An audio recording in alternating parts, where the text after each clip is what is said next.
to talk about hotel investment? Oh, yeah. Okay.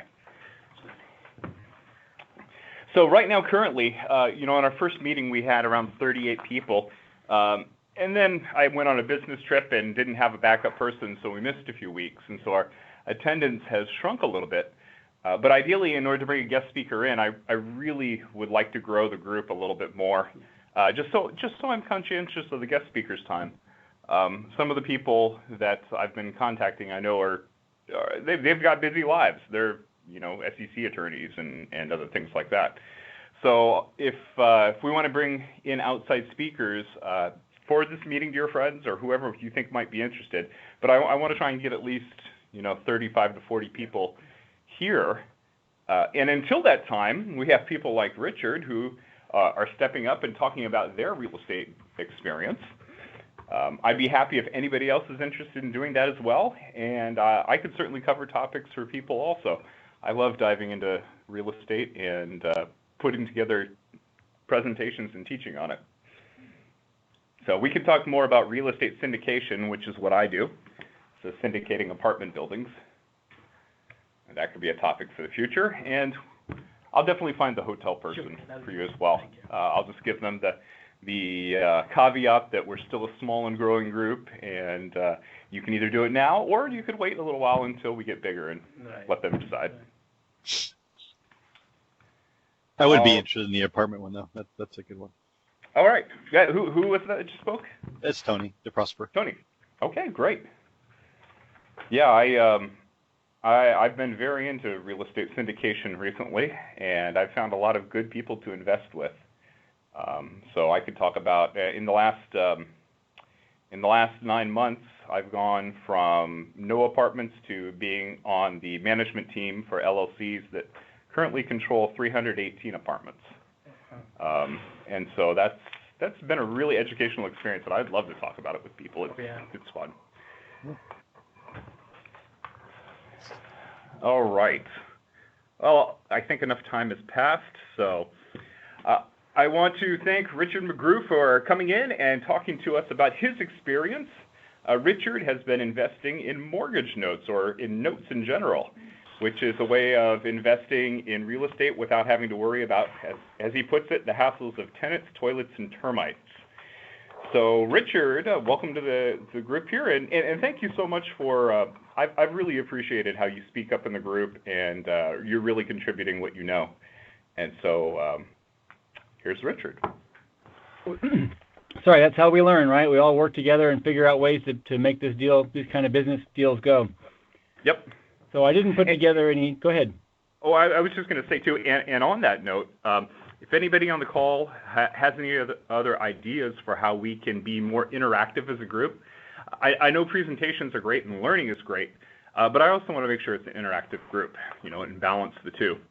So if anybody has suggestions on that, go ahead and put them in the forums or email me, and we can do that. Go ahead, Richard. All right, sounds good. So like Daniel said, I've been doing note investing now for about 3 years. I paid for some education up front, and then I paid for some education on the mistakes that I made.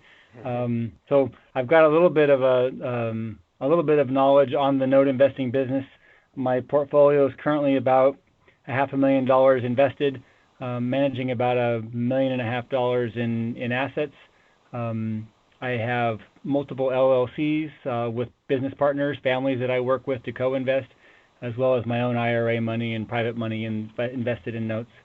I do other investing in real estate as well, Airbnb and rentals, but the note investing is kind of where I cut my teeth, and I got a lot of understanding and knowledge on how the finances work in these small balance real estate deals. I've never done an apartment complex or anything in that financial size. Everything I do is in the $50,000 to $150,000 range. Pretty small stuff compared to what Daniel's involved in. I'm going to talk about note investing today. I've got, 12 or 15 foils.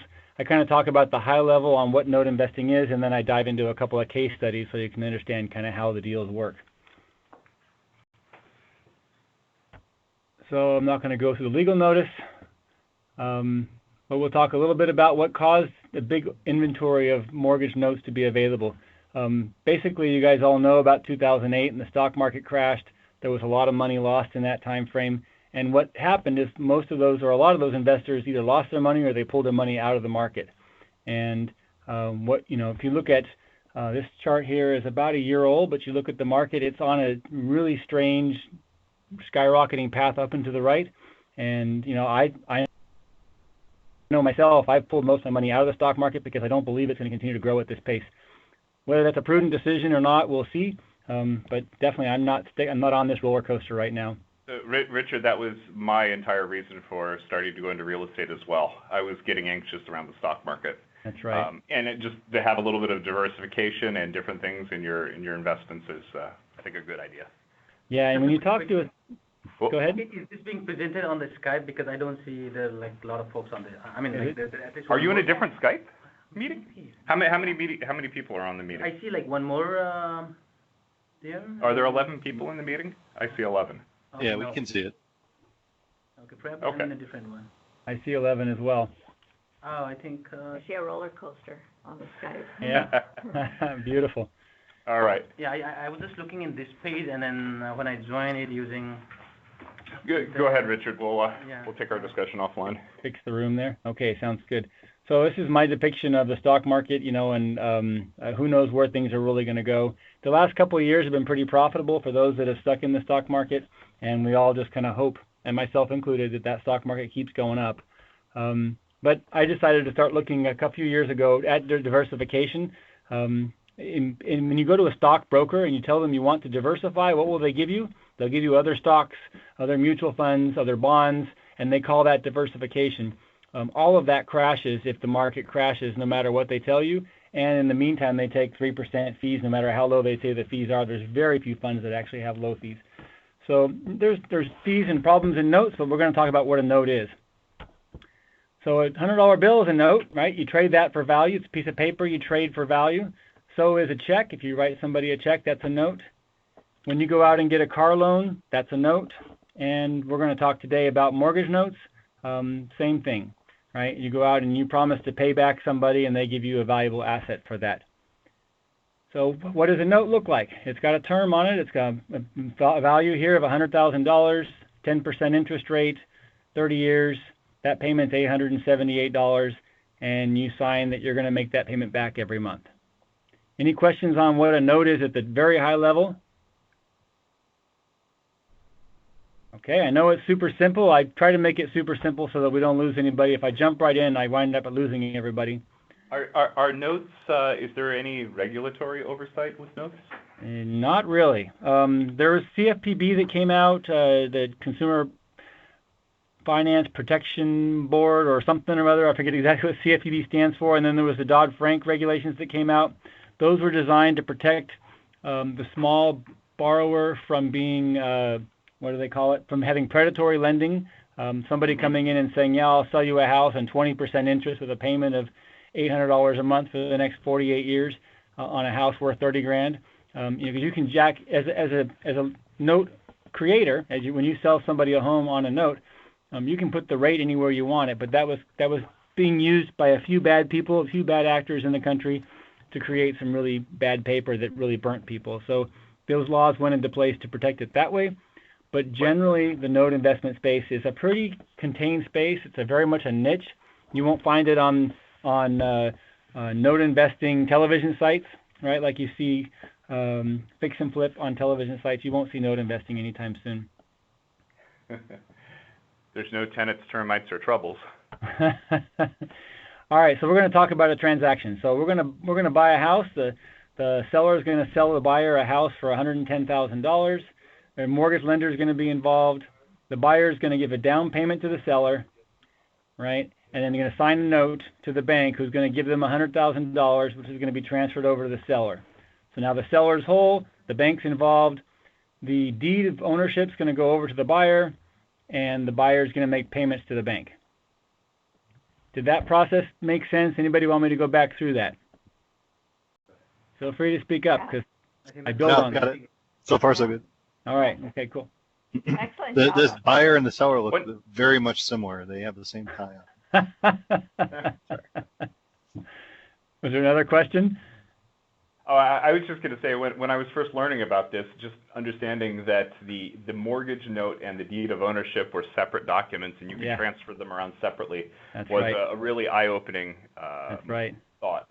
Yeah, the concept is the mortgage note defines the terms of what's being borrowed, and the ownership deed or mortgage is the security instrument that ties that mortgage note to a hard asset. So in this case, it's a house or a piece of real estate. That ownership deed could be to a car, could be to anything else, but in this case, it's actually a mortgage. And the mortgage note, note defines the terms. So if you lose value in, or if the buyer is not able to pay you, then you have collateral you can foreclose on. Absolutely right. We'll talk about that in a little bit here. Okay, so moving forward, now in comes folks like us that have a few dollars extra to spend, and we basically give our money to the bank and transfer that mortgage note over into our name. So we basically buy the note from the bank, and then now the buyer makes their payments to us instead of to the bank. Did you guys catch that subtle difference? Yeah. Why would the bank do that? Why would the banks do that? Great question. So there's a few scenarios where banks sell off notes. One of them is, as what happened over the last 10 years or so, where they got a huge pile of really bad paper on their books. So a bank, when they make a loan, they obviously they don't loan their own money. They loan our money out, right? And they loan 90% of everything they bring in. They loan back out. They loan it back out of the 9-to-1 ratio, which is awesome because they can loan out $1 9 times. But when they have bad paper on their books, meaning the borrower is not paying anymore, the bank has to hold reserves in excess of the amount that they've got outstanding. So they actually have to hold more than what they loan out in the bank if they have bad paper. So that's one example where they sell it off quickly. You remember back in 2010, 11, 12, you were hearing all about these foreclosures in the marketplace, and you don't hear much about it anymore. That's because banks were getting beat up by Congress to stop foreclosing. So what they did is sold the paper to somebody like me that will foreclose. So they didn't make the problem go away. They just got it out of their pockets and into somebody else's pockets. So if in case it has to go through a foreclosure, then you would have to file that foreclosure instead of the bank? We'll go through the foreclosure process in a moment. I want to just finish answering the question on why banks would sell. The second primary reason that banks sell mortgage loans, the first 5 years, when you're buying a home or a car, almost every penny you give is in interest. There's very little you're putting into principal, and so it's a very profitable business for the banks. They make really good money. But if they hold that loan all the way to fruition, all the way to the 30-year term, they're making very much less every year as you pay more and more principal, less and less interest. So it's less profitable for them to hold money in a 25 in the last 20 years or 25 years of a 30-year note, because that first 5 years is the most profitable because it's almost all interest. The third reason that a bank will sell off a performing note primarily comes down to if they're trying to move their risk in any given area of the country or any given asset class. For example, if they don't want to be in Ohio anymore because they believe something's going wrong in Ohio, they'll shift their assets and sell them off on the market to get rid of them and then put that risk on people like you and I. Also, if they decide they want to get out of price bands $50,000 and below and they want to stay in $50,000 and above, then they'll sell off their sub $50,000 assets. When you go to the bank, what do you actually say to them? Do you just come in and say, "Hi, I'd like to look at mortgage notes that you're looking to sell"? Well, if I had a $100 million investment fund, I could do that. But they won't talk to me if I've got $50,000 in the bank. The banks aren't going to talk to me. So what happens is the way this inventory gets created is Fannie Mae and Freddie Mac about once a month sell off $2 to $8 billion worth of mortgages to the private market. So then they'll usually split that up into what they call tranches, usually 2 to 3 tranches per sale, and they'll sell those off to really big hedge funds. Those big hedge funds pull off all the sweet California and West Coast, East Coast assets, and people like us that make our payments every month. All those assets get pulled off the top, and then they sell them off to $10 million funds, who sell them to $1 million funds, who then sell them off to people like me. So what I get is the garbage in the bottom of the pile, but that garbage is still pretty attractive. It's just I sure wish I could get my California loan and buy that, but I won't ever see that loan in one of my tapes. All right, I'm diving in a little bit deep. I'm going to up level a little bit and go back to kind of what the flow looks like. I'm going to go to the next page. Let's do a case study. The other question I had really quickly is when you start talking to the bank about buying their notes, do you get them at a discounted price? Yes. Okay. Yeah, we'll talk about that. Okay, we'll talk about it. We'll talk about that in a moment. Good lead in though. All right, so this note here, this asset in New Vienna, Ohio, is a 4-bedroom, 2 bath at 1,900 square feet. Current market value is $120,000. This property is on, I think, 2.5 acres. This was the first note I bought. This is a beautiful home. House is worth $120,000. You couldn't touch this in California. I'm guessing you couldn't touch it anywhere on the coast, except maybe in Bakersfield or someplace in the middle of California, Farm District.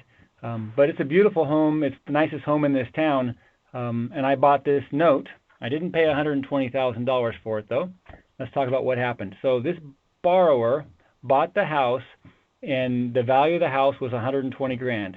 They put down $16,400, and that's their equity across the top of the chart.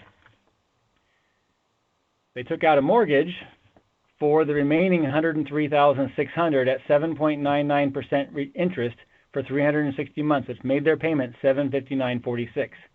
Wow. That mortgage is a first lien note secured by the property. Any questions so far before I go on to the next step? Maybe you could explain what a first lien, a second lien is? Sure. Okay. So when you take out a loan from a bank, the bank is the first person that's going to get paid off if you decide to pay off your debt.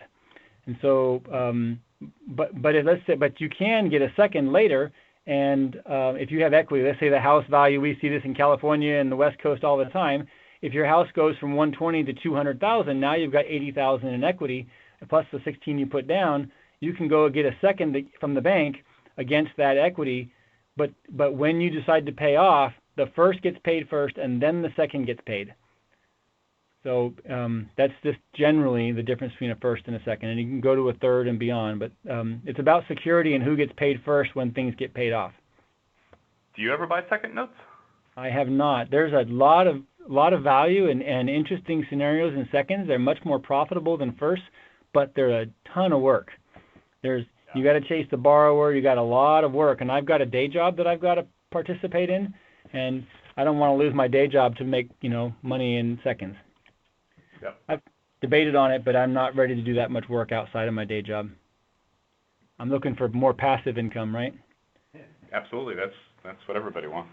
That's right. Okay. How much time do you spend on this? You said you have quite a few notes now. Is that right? Yeah, I've got 33 notes right now. My work-life balance is pretty bad right now. I actually run 2 real estate businesses and 2 software businesses, plus I do my day job at Intel.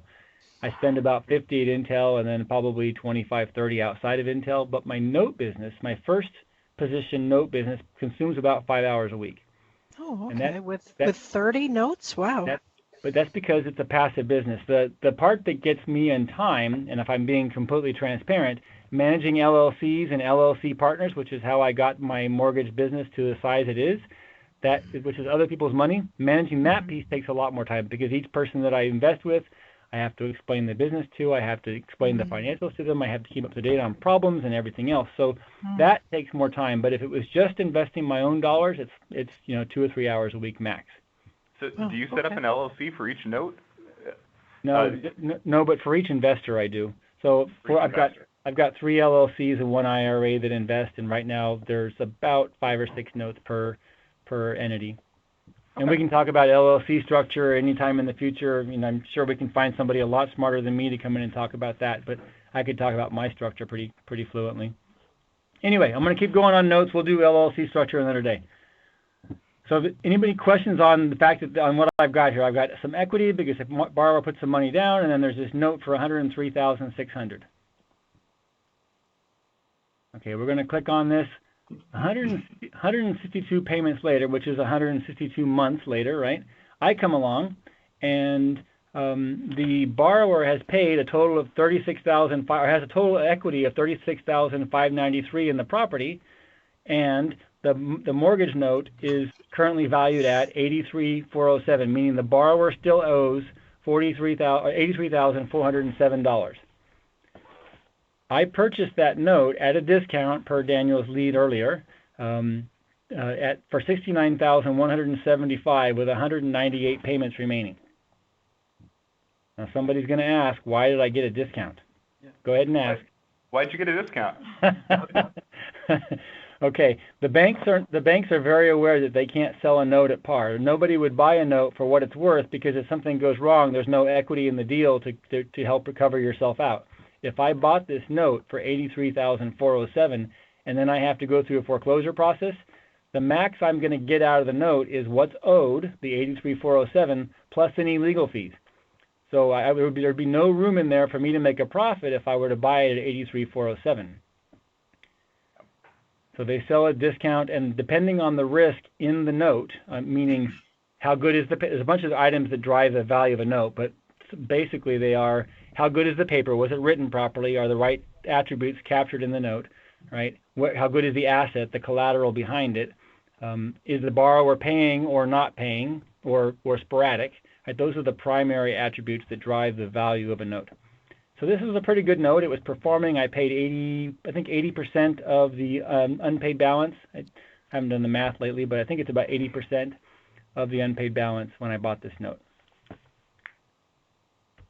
All right. So what? Oh, I was going to say, was that a banker that brought it to you? How did you find the note? That's a great question. So there are both retail. There are retail sites that you can go to buy notes on the open market, and I can tell you guys where to go get those. I don't recommend somebody go out and do that without some training and education, or somebody to hold your hand on the first few, because there are crooks there, like any business, and there are also a lot of gotchas and hidden problems that people may or may not tell you about until you get yourself down in the depths. It's not hard. You guys are all super smart. You wouldn't be working at Intel if you weren't. It's just you need to have some education to jump before you jump in. So, but yeah, there's retail sites, and then once you get established in the business, people will start to know who you are, and you'll start to hook up on LinkedIn and other places like that, and you'll find people that are selling their assets off for a lot of different reasons, and you can get good deals once you know who to talk to. I purchased this one retail. So I bought this note for $69,175. The balance was $83,000, and the check payment every month was $759. So every month I started getting the payment for $759 into my mailbox, and I kind of like that scenario, right? Does that payment come from the bank or from the user directly, like whoever is owning the house? That's a great question. So we are the bank now, right? So it doesn't come from the bank because we are the bank. We bought the note from the bank, so we are now the bank. The borrower makes their payment to a servicer. We as the bank don't want to deal with the borrowers. There's a bunch of reasons why, but the primary reason is you don't want to get in trouble with the SEC. You don't want to have any securities violations, and you don't want to be getting in trouble with CFPB and all these other institutions that are in place to protect the borrower from nasty lenders. So we let third parties, we pay a third party a fee every month.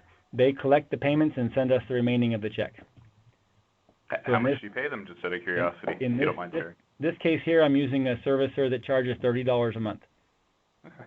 They take care of insurance, they make sure taxes and title are taken care of, and they collect the payments. When the borrower doesn't pay, they call the borrower and harass them legally, and ultimately get me my payments and get the borrower back on track.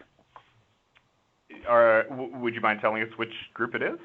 Yeah, sure. They're called National Asset Advisors. There's probably 5 or 6 large servicers in the country that service folks like us.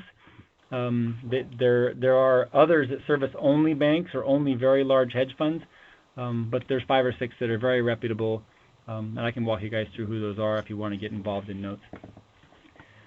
So this payment, this note, like I said, has got 198 payments on it, and if it pays all the way to if I don't sell it before it pays all the way out, I'll get $150,000 after paying $69,175.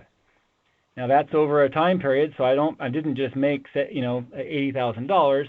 it's over a time frame of, 15 years or so. That's 11.2% return. Not bad. It's not a bad return. Questions on this? I mean, you guys are asking great questions. This is really good. Well, when did you purchase this? I bought it in August of 2016. And so, is this person, just because of their financial situation, not able to refinance to a much better interest rate? Yeah, it's a great question. We in the coast, on the West Coast and East Coast, think that the rest of the country gets these great interest rates that we're getting. It's not the case. Most of them are stuck at high interest rates because their areas are unattractive, and borrowers and lenders don't want to lend in those parts of the country. This is in New Vienna, Ohio. It's not particularly a bad area of the country, but it's not a great area of the country. It's nothing like Seattle or San Francisco or even Folsom or any place else. And so their average interest rates are someplace between 8 and 10%. How do you judge around the risk of the borrower? That's a great question. The right answer is you get their credit, you pull their credit, and you look at their pay history, right? The real answer is you can only see their pay history because when you're at my level, our level, where we aren't big $100 million funds or even $10 million funds, we're not going to get the detail we're going to want on the borrower. So we're dependent on knowing that the borrower's been paying, and then of course that there's collateral that we can secure, we can attach if they don't pay. So collateral is important. The quality of the paper, meaning the paper's written properly and that all the right attributes are there, and I can walk you guys through that in another session, but you need to know for sure that the paper's high quality and that the asset behind it is quality, and then you need to know that the borrower's been paying or not, depending on whether you're buying a performing or non-performing note. Okay, so and if they default potentially, then you have the lien on the property. That's right. I'm the bank. If you don't pay your bank, the bank's going to come and take your house away. Okay, so then you can turn around and flip the house if you want. You got it. We're going to talk about that case study in a minute. Okay. So I'm going to go ahead. Oh, I was going to say that's what you do also if the market tanked. That's right. Yeah. Yep. Okay, so I'm going to finish out this performing loan. So let's talk about exit strategies. Now you've got this loan that if you keep it until maturity, it's going to give you 11.25% return. Another exit is, what if the borrower pays off early? I paid $69,000 for this note, and what if tomorrow, the day after I bought it, they pay off? How much money do I get? Anybody can answer that question besides Daniel? I think you get whatever they pay off. But there may be an early payoff penalty. No, I don't buy notes with early payoff penalties. But if in that case, those payoff penalties would affect me and benefit me, not the borrower. So, but that could have happened. But in this scenario, it didn't have one. I paid $69,000 for an $83,000 loan. If that thing pays off the next day, I make $14,000 in a day for putting up $69,000. So that's a little bit better than an 11% return. I'm not quite sure I can calculate that return, but it's going to be pretty high. Hey, so can I ask, I don't know if you're going to get to this later on, but did you actually pay $69,000 or did you get a loan for the $69,000? No, I paid $69,000. You can finance or leverage notes. The tax benefits you get off of that are zero. I don't know if Daniel talked about it, but in the previous session, but the government directs us on what they want us to do by providing tax benefits, and in this case, they don't provide any tax benefits in buying notes. So you're paying tax, but do you get okay, I understand what you're saying. I know where you're going. So you got 11.25% return if you hold it till maturity, but what about all the taxes you're paying on that income? Absolutely valid, right? You buy it in your IRA, you don't pay any taxes on it. If you pay cash for a note, it's that you got to factor all the taxes in. You got to make sure that you're getting enough benefit on the back end that it's worth paying taxes on it. At our crazy tax rates, right? You're going to lose a lot of that 11% just in taxes. Okay, so I'm going to keep going, and if you guys want to talk about IRAs, I think somebody brought up, Daniel, that they wanted to talk about how to invest with their IRAs. That's a great topic. Yeah, I've got a contact here in California that would love to come and talk to a bunch of Intel folks, because she gets a percentage whenever we put our money in her custodian accounts. So anyway, there's a lot of vendors that do that. She's great, but we can find somebody to come in and talk about that later. Sounds great. The last exit strategy on performing loans that I have written down here is you can do what's called selling a partial. This is a super attractive method if you're a note investor for selling off a portion of your note and retaining the back end, allowing somebody else to get the first payments and then you get the back end payments. But that generates for you, once they've done getting their payments, you're going to get that note back when you've got a lot less money into the deal, possibly even nothing into the deal, and now you get payments for a while. So we'll talk about that in a couple of foils, but those are the three primary strategies: is keeping a note until maturity, letting it pay out. The next one is early payoff, where you make really good returns, but you can't predict if that's ever going to happen. It happens all the time, but you just can't know it's going to happen. And then selling a partial, we'll talk about that next. But I guess before I exit that foil, the bottom line, the exit strategy, you can't go down onto the corner market and sell your note, right? You can, with your stocks, you can literally call Schwab, unless your money's with Intel, but you can literally call Schwab and sell your stocks tomorrow. You can't do that with a note. It takes some time to get rid of your note, but there's definitely good money there. It's a long-term investment is the point. All right, I'm going to just talk a little bit more about this note. So we bought this term, 198 payments at $759, and we actually we did not on this note, but we could have sold the front 132 payments. Now, I'll tell you why I picked that 132 in a moment, but if I sell off 132, that means I'm holding the remaining 66 payments. Now, why would I do that? I can sell another investor the front 132 payments for $69,275. Right? If I do that, that investor would make a little over $100,000 in total returns in about 11 years. Right? That's a 7.3% return. So if I can find an investor that's interested in making a 7% return, I can offer them 132 payments of this note. They get an asset secured by real estate and a pretty nice house in Ohio, and they make a 7% return for the next 11 years. Not a bad deal. I happen to know a lot of people at Intel that are looking for deals at that kind of return. The risk, you got to judge the risk yourself, but I look at that risk as pretty low myself. Now, on my side, I'm backing that front-end investor, so that if anything goes wrong, I'm very motivated to make sure that nothing goes wrong, because if you look at that foil, I've got 66 payments of $759 that I'm going to get if everything goes well for that front-end investor. If things go poorly and that investor decides to foreclose and we have all kinds of problems, an uneducated note investor could lose a lot of money and maybe basically just eat up my 40 grand over here by giving it away to lawyers and all kinds of servicers, and they'll still get their 69,000 back out, but I won't have anything on the backside. So I'm very motivated to make sure that they get their money on time every month, and at the end of the day, I have some money on the back end to make it worth my time. What does a contract like that look like? I mean, you're not going to change the... Are you going to make a new note for that, and it's held by them? Great question. So the note stays the same, but the mortgage, the security instrument, gets transferred over to the front-end investor. We do an assignment of mortgage, which is the same thing that got done when I bought from the bank. We do an assignment of mortgage over to that front-end investor. They now own the first position lien on that asset until their payments are over and they've received their collateral plus interest. Okay. At the end of that term, they then sign that assignment of mortgage back over to me, and now I take the note back, and now I own the mortgage again. Okay, thanks. So it's very important question. So by this example, are you trying to show that, okay, you basically got this entire note for free because your earlier payment was 69,000 something, right? You're a great lead man. I was going to ask if anybody remembered what I paid for this note. I paid $69,175 for this note, and I just sold the first 132 payments for $69,275, which then leaves me 66 payments at $759. That's not a bad deal for me. So is there like a calculator that kind of said, hey, you need to do 132 to get 69,000? Yeah.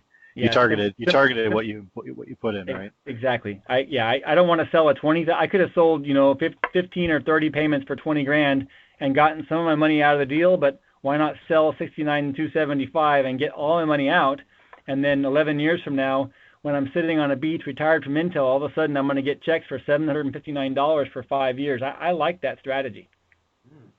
And what is the real meaning of this seller backs the front-end investor? What does that mean? Like that means that I'm the seller, right? And I'm very motivated to make sure that the front-end investor gets their payments, because if anything goes wrong, so an uneducated. Go ahead. Sorry. No, go ahead. I think finish your thoughts. Sorry. Where I was going to go is if I'm not there, and if I decide to go on vacation and leave, you as the front-end investor can still foreclose, and you can still use your own the mortgage. You can do whatever you want with that asset if the borrower stops paying. But if I do that, very, very likely a newbie front-end investor is not going to make the right decisions with regards to what people they hire and how they manage it, and so they're going to lose a lot of money. They're going to lose $10,000, $15,000, $20,000 in the process of my money, because they're going to get paid first. If they foreclose and all that's left after foreclosure is $100,248, they will get their money and I'll get nothing on the back end. So I'm very motivated to back the front-end investor, take care of all the hassles, and make sure that things just work. Okay. Hey, Richard, it feels like a variant form of first position and second position broken out into the first loan. Is that right? Yes, more or less, yeah. Okay. Except that I take possession of the second. I keep possession of the back end of the loan after the first is paid off. Right. Yep. And then it's nothing like, okay, if the house owner is delinquent on his or her loan, then you will not be paying off on time or something like that, right? To the first. Yeah. So I've written the contract both ways. In some cases, here's an example. I worked with a gentleman who wanted to make car payments based on this loan. So he needed the money every single month. He wanted, if I use this example, he's got a car payment of $700. He wants to have a check coming in every month for the next 11 years that keeps making his payments. He can buy 2 or 3 cars in this time frame and have that payment taken care of because of some cash he put up front. He needs that payment to come in every month. So I wrote the contract that if the payment does not come in from the borrower, that I'll make up the difference, right, every month. So then I'm taking more risk. I give him lower interest rate to take up that risk, right? Are you paying for the service? I'll ask my question now. Are you paying for the servicer, the $30 a month? The $30 a month comes out. It's all about the contract and how you write the contract. In most of the ones I write, the borrower, the front-end investor, pays their own servicing. Okay. They put me on the contract with the servicer. That way I can help manage the details so they don't have to, but they pay the $30 a month. That's it. I think there was a second part of that question, the first question I didn't finish answering. But you guys are asking great questions. This is really, really good. It tells me you understand. All right, I'm going to keep going. So just out of curiosity, of your 30, you said you've done 30 of these deals. How many of these have you sold to a front-end investor? I've sold 4 partials. 4 partials. Yeah, Is it hard to sell a front-end? And that depends on whether you're trustworthy or not. Right? It really does come down to, do people know, like, and trust you with any kind of investment class? Right? If people know, like, and trust you, like your friends here at Intel, right? Yeah, sure, they're going to invest with you. But if they don't know you, or they don't like you, right? They're not going to invest with you. This is an opportunity, but it is a 7% return backed by real estate, and it's very different than buying in the stock market. Hey, we're all making 15% this year in the stock market, and hell, today Intel stock went up $4 or something crazy. How much money did we all make today? I don't know, but the reality is that could crash tomorrow by 30%, and we have no control over that.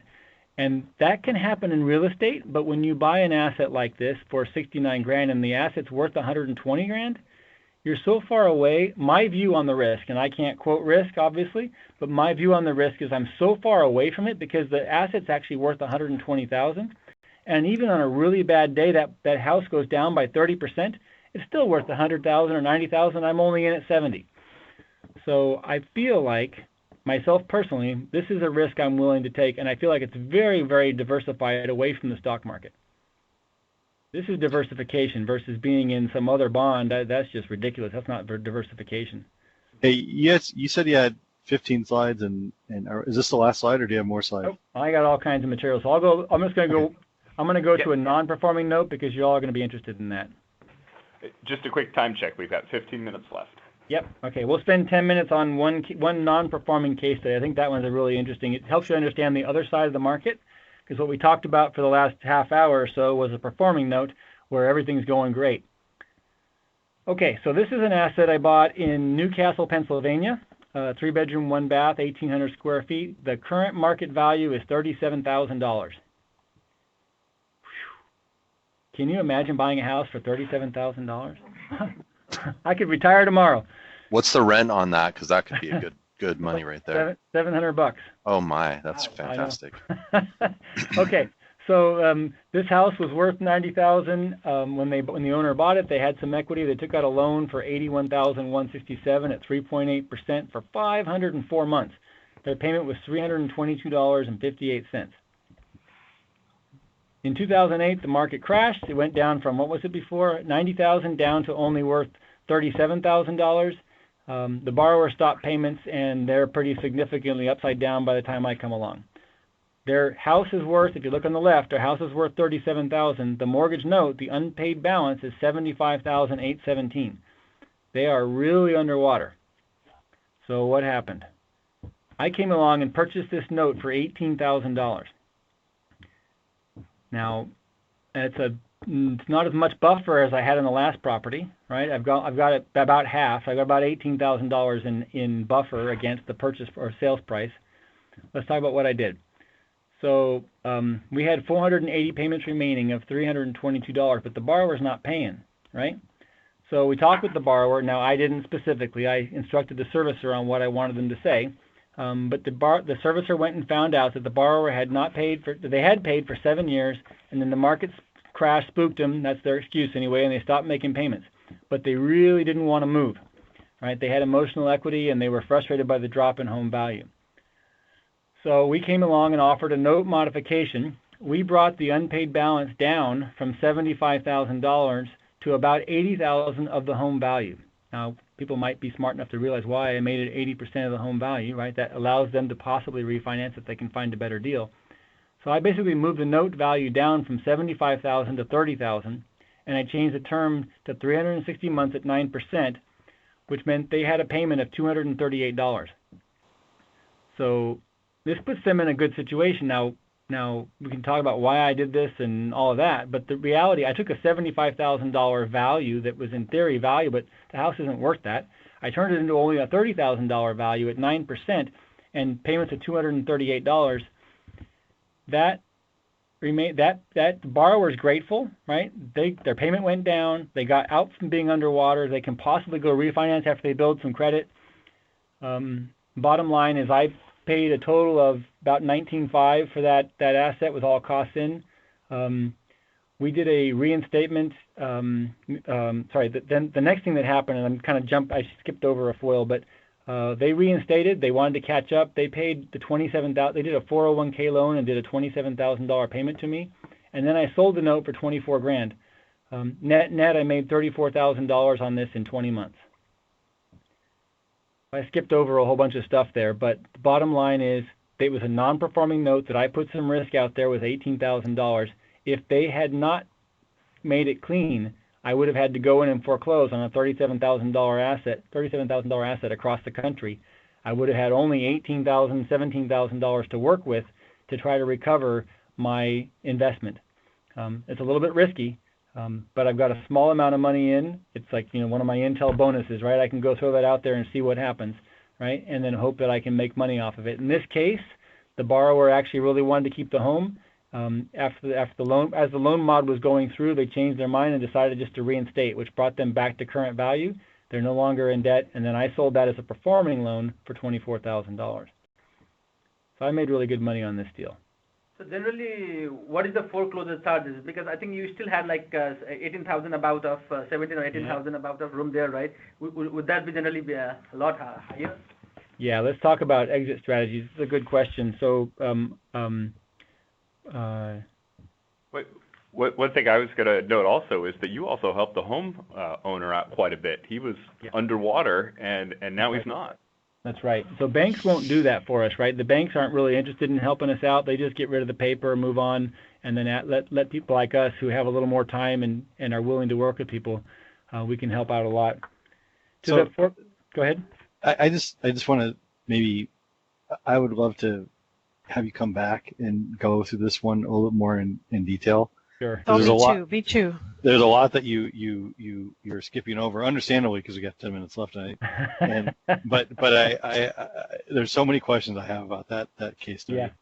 Yeah. So I usually spend about an hour and a half on this presentation. I probably should have shortened it out without thinking about the time, but I thought I didn't know, honestly, how many questions I would get from an Intel audience. So I usually present this in my meetups here in Folsom. But I can come back as many times as you guys want to talk about notes. I can talk about it all day long. So I'll let you guys and Daniel kind of work in the email threads to figure out what you want to do and whether you want me to come back on this topic. We'll start lining you up. Yeah. Let's talk about the non-performing exit strategies. They're a little bit different than a performing note, and foreclosure is one of those pieces.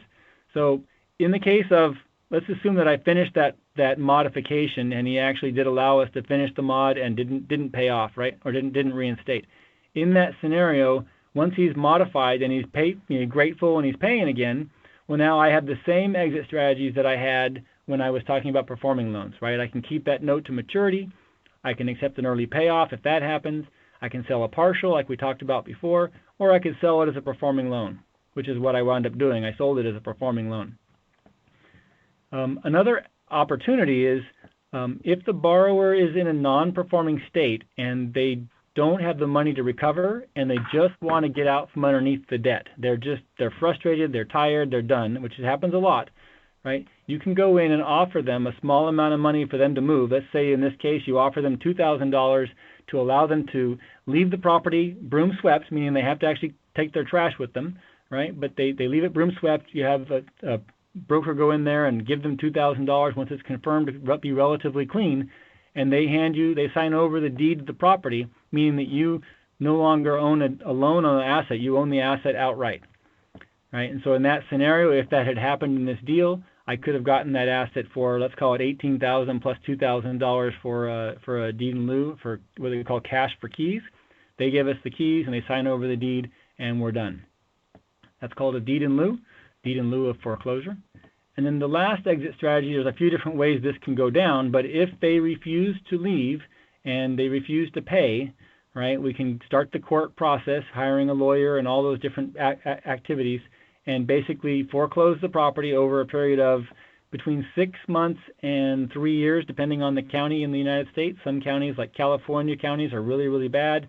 New York is 3 years to do a foreclosure, but other counties, like in Texas and other places where it's a lot more conservative leadership, you can foreclose in 6 months. In Alabama, you can actually get prison time for not paying. Yeah, love it. I've read that somewhere. Not a great idea, but not a good idea to be a buyer or borrower in that location. Hey, yeah, Richard, is the deed in lieu section kind of where the whole wholesale market has kind of evolved from, as guys are going in, getting those, taking the owner out of the market and then trying to sell the property and get all the equity back out? Sure, is that kind of where that happens? Okay. Deed in lieu and foreclosure, yes, right? Yeah. So foreclosure also results in the same thing. I just sold at County Steps a couple of months ago. I sold an asset that was worth about $60,000 in the market. I sold it for $35,000 at the foreclosure auction. It got snapped right up. I had $11,000 into the asset. So I was willing to sell it at $35,000 because I really didn't want the house back. It looked to me like it was in really bad shape. And so I sold it pretty cheap so that somebody else would be very likely to buy it at auction. So that's selling at county auction is an exit strategy once you own the asset. Mm-hmm. Also, obviously, you can own it as a rental. We had one in Mattoon, Illinois that we foreclosed on. The borrower was a druggie and whatever, left the house in really bad shape. We wound up getting in there. Nobody bought it at foreclosure auction, even though we had it priced really low. We wound up owning that thing. We put in a bunch of money to rehab it, and now we're renting it at $650 a month. It's not the best investment in my portfolio, but it's not bad. I like the check coming in. I just have more into it than I would like. Mm-hmm. And then the last option is if I take that rental and I put a property manager and a renter in there, I can sell it as what they call a turnkey rental, where you actually get it all ready to go and then you sell it as an investment property to somebody who just wants a quote unquote passive investment that's already set up. Stabilize it and then sell it. Yeah. Okay. Exactly. Yep. So those are your primary non-performing loan exit strategies. That you guys asked earlier about a servicer, right? So you manage a note with a servicer. You don't do the same thing yourself. You use them to collect payments, to make sure that escrow, taxes, and insurance are taken care of, to make sure you're licensed and compliant because you don't want to be staying in the gray bar hotel, and make sure that they manage the borrower workout because you don't want to get into trouble. And you get the payment. The loan servicer gets the payments, and they send them off to you, right? So that's the trick. So Richard, how many I like using you as a sample size, 30 that you buy. How many were performing versus non-performing? My strategy is to buy about half and half. The non-performing can be the most lucrative profitability-wise, but they have payments that have to go out the door in order to keep them whole. Your servicing fees are 3x what they are for performing loans. You've got to pay lawyers and other miscellaneous folks to do things for you because you can't do it all yourself, especially when you're being passive like me. So if you're doing performing loans, you'd be like working 1 hour a week, but you're doing non-performing loans, so that takes more of your time and effort. Yeah. And so, in all transparency, I bought in April of last year. I bought 18 non-performing loans in a pool, and that was a lot more than 5 hours a week. I won't ever do that again while I have a job at Intel. It's managing a large pool. Large for me was 18. Managing a large pool of non-performing loans was a lot more work than I anticipated, a lot more manual activities and engagement than I anticipated, and it just burnt up a lot of weekend and evening hours I didn't want to give up. So I won't do that again. But a good mix is 50-50, and had I stayed with that, I would have been a lot more healthy, and I'm getting back to that now. Hey, Richard, how long have you been doing this? 3.5 years is when I started. And you still have the day job? I still have a day job. Yeah, it is not a get-rich-quick scheme. Anyway, I'll stop there. There's a ton of really good opportunities in notes, like selling partials is super exciting. There's a couple of others, but there's a lot of learning out there, and it's not for the faint of heart. There's definitely, just like fix and flip or anything else, in apartment buildings sound really sexy to go get invested in, but man, you put yourself on a note for $2 million, and that apartment complex goes down by 10%, you're in big trouble. So I'm not a fan of the big apartments right now, but anyway, there's a lot of ways to make money. There's a lot of ways to lose money in real estate investing. So just be careful when you guys get in. Hey Richard, if you were coaching us, so this is super new for me. But yeah. if you were, understandable, we'll get back together and go through this in a little bit more detail. But if you could guide us, how would you encourage us to learn more about this process? Yeah, what would you tell us? Great question. So the number one, probably the number one place I would go, I'd go find some training online. I wouldn't buy based on that training, but I would get the training. There's a guy, baldguy.com. It's not called baldguy.com anymore. Bald, B-A-W-L-D, guy, Note Investing Group. Here we go. This guy, I don't know him from anybody. I've never met him, but he talks a lot, and he's very interesting on the note and general real estate investment strategy. Bald Guy, B-A-W-L-D, guy, investing.com. Super interesting. The other one that I would go to would be Note School. This is a place where you can go and pay them about $40,000, and they will teach you how to buy notes. This is what I did. I can walk you through why I decided to spend that much money, and the bottom line, it just came down to I wanted to get started quickly, and I was willing to fund that, and they keep me from going into the weeds too far. They told me not to buy that 18-note pool, and I thought I knew better and bought it anyway, and they were right, and I was wrong. Education's expensive, right? So there are a couple different people there that you could talk with about how to get involved in notes. You could set up one-on-one time with me, and I could walk you through it. It's going to take more than a couple of small one-on-ones to get you educated, but I can walk you through how to get started. All right. Thank you. Hey, real quick, sorry, before we end. So, hey, Richard, I feel like we're all drinking from the fire hose listening to you talk, and I want to make sure that somehow we're returning the favor. So let us know how we can do that. So. Yeah. So I'm not here to sell, and I'm not offering anything for sale to you guys. Contact me offline if you want to talk. I'd be happy to show you guys how to do this stuff. And I'm here to learn too, right? Because there's so much to learn. Daniel's going to talk about apartment investing and pulling money together with multiple investors. That's a super sexy way to make money if you can find good investments. So, sounds like there's a lot of interest in IRAs and how to invest in your self-directed IRAs. So see if we can line that up. Yeah. But thank you very much for coming in and sharing. And we're going to get you back, say, in a couple of weeks, we'll say. Whenever you're ready. When would the group like to get them back? Do you guys want to wait a little bit and have some other topics in between, or have a part 2? As soon as possible. Okay. Yeah. Okay. I think scheduling this in the next week would be better because we still have that fresh on our mind, right? So right. Probably. Are you up for that, Richard? Of course. Yeah. No problem. All right. Sounds good. Cool. Well, all right. Good meeting you guys. Talk to you soon. Thank you, everybody. Thanks, and, Richard. have a good week. Thank you. Bye.